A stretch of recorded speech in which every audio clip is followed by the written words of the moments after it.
Logano, Gordon, McMurray, Kyle Busch, Dale Earnhardt Jr.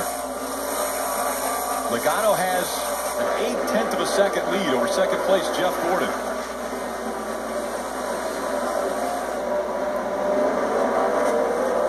And Kenseth cleared by Logano. Maybe no. Kenseth takes him out.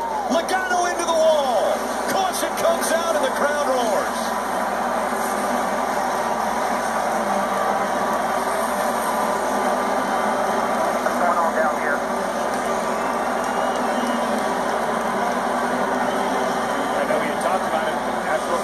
Weeks ago, I was the first to say I never expected that to happen out of the 20 car. Helmets coming off of the crew members of the 20. Joe Logano stuck in the grass.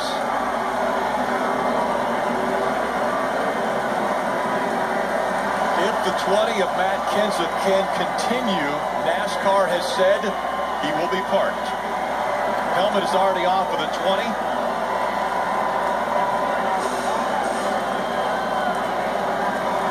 we have to remind you why this is happening. Stay in the car. A couple races ago at Kansas, Matt Kenseth was leading. Joey Logano running second.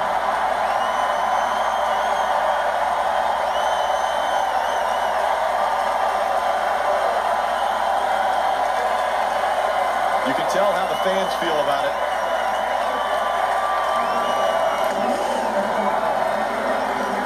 The red flag is out as they will have to clean the track up. A couple races ago in Kansas, the team told Joey to stay in the car, but obviously Joey out of the car, not able to continue on. In the latter laps of the race at Kansas, Joey Logano had a faster car than Matt Kenseth. He got behind him. He bumped him going into turn one. He turned Kenseth around. After the race, Kenseth said, "That's not the way I want to be raced. Now I know how he races me."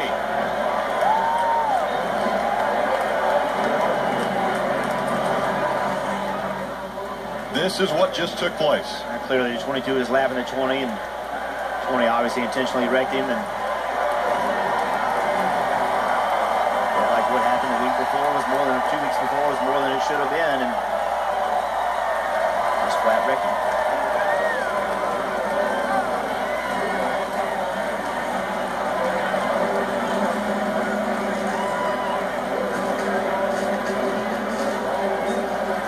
Matt Kenseth already not having the day that he wanted to have, and the opportunity presented itself at a short track. Still down there. Still down there. Still down there. Still down there.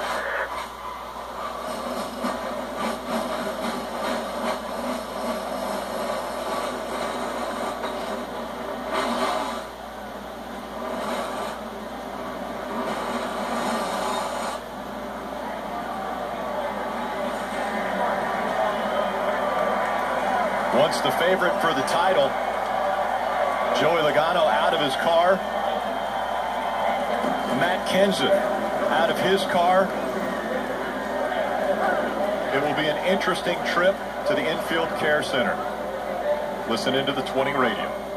Wow, man, I guess the right front went down there. You okay? Yeah, I'm okay. I just I flew right in front or something.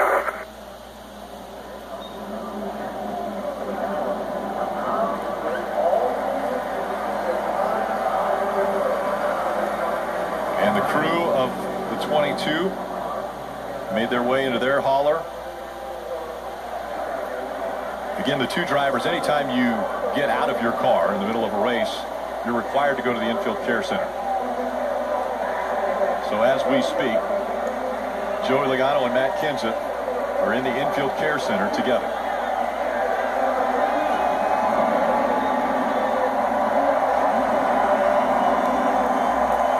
Something you couldn't have expected, but was always a possibility. Payback. The team taking a look underneath the 22. I mentioned the Kansas race. Didn't have a all he could to block Joey. He needed to win that race, and when Joey got to him, he felt like he blocked him a little too much, tried to make a move on the outside. Matt blocked him again. They got to turn 1. Joey decided to get into the 20 and on the winner race. Yeah, then a week later, coming to pit road, Matt felt that the 22 pulled in front of him. The brake checked him coming to pit road.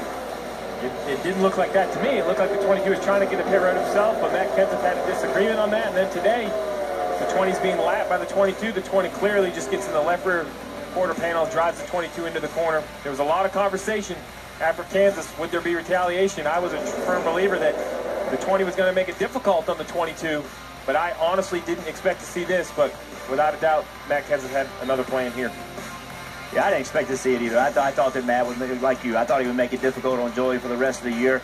But I thought Matt would make it difficult on Joey anyway if he was racing for the championship, if he won that race. And, you know, this is part of the NASCAR environment right now that needs to be discussed. I mean, you know, at some point, you know, there has to be an end to intentionally wrecking people. I mean, NASCAR will have to step in at some point and say, you know what, and penalize someone, because the penalties aren't laid out, then it's okay to do it. And, you know, unfortunately, that's where we are right now. I think they're going to have to step in at some point and draw the line.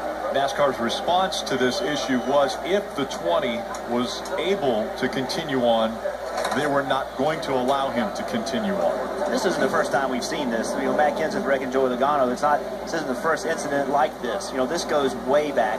And, you know, ultimately, I think NASCAR's going to have to take control of it.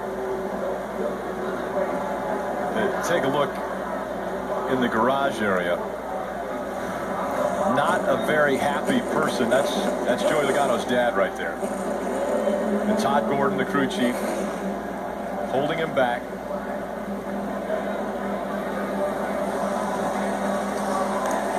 Tempers always get a little more heated when you come to a short track because there is going to be some contact made. This was a situation where these two had a history. NASCAR has just announced over the radio, driver, crew chief, and owner of the 20 have all been called to the NASCAR hauler at the end of this race.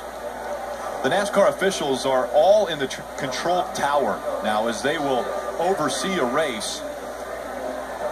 And so that's the reason for post-race, those three being asked to go to the NASCAR hauler. Driver, crew chief, and owner of the 20 have all been invited to the NASCAR hauler at this race's conclusion. Let's go to Mike.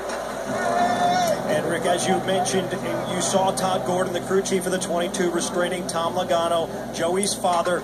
They had to escort him inside the transporter out of harm's way to try to calm him down a little bit. Now, Todd Gordon, I had a conversation with him this morning, and he was quite clear that they thought this might be a possibility. It seemed as though, talking to the team, they were debriefed as to what to do if this did transpire. Todd Gordon's still trying to calm everybody down. Dave? Joey Logano has walked out of the infield care center. Joey, are you surprised? Well, yeah, I thought, you know, I think what happened in Kansas is a completely different deal. You know, we were racing for the win, and you know, he blocked you a few times, and you know, we raced hard, and he blocked me last time, and we spun out. That's what happened there. Here is just a complete coward move, especially for a championship race car driver and race team. Just complete coward. I don't have anything else to say. It's a chicken, you know what, move to completely take out the leader when your race is over, and you know, we'll move on. We're going to work hard, and we're going to get our car back out there, hopefully, and we're just going to win. Joey, between then and now, had you made any attempt at all to try to resolve the situation with Matt? They won't let me get to him. 10-4. Obviously very disappointed. His chase is in jeopardy now for the championship round, Rick. And that team is going to work diligently to get him back out on the track with a red flag condition. Joey Logano is still, as the scoring loops go, on the lead lap because the race leader is Jeff Gordon. He's been stopped on the front stretch as the red flag for cleaning up the track continues. The work is not supposed to be done on a car under red flag conditions, but obviously they'll suffer the penalty for work on the red flag or work under the red flag condition because they want to get out losing as few laps as possible. Yeah, and not to be lost is what you just said. Jeff Gordon now, he has inherited the lead. He is in position to win this race and have an opportunity to, lock himself into going to Homestead. So all this mayhem and chaos that we've seen over the last several laps, Jeff Gordon's been the huge benefactor of that. Jamie McMurray, talked about him before, he started on the outside. So all these guys, obviously, not the day they wanted, but it's opened the door for Jeff Gordon to take advantage of it. Let's take another look. The 20, by the way, Matt Kenseth, has been released from the infield care center. Here's what took place.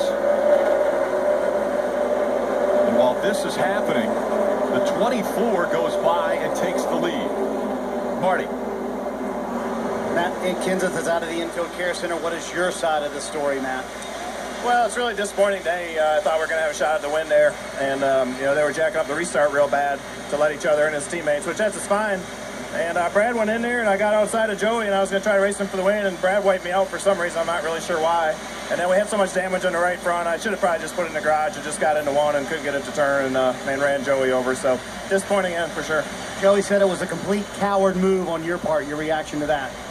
I don't have any comments for that.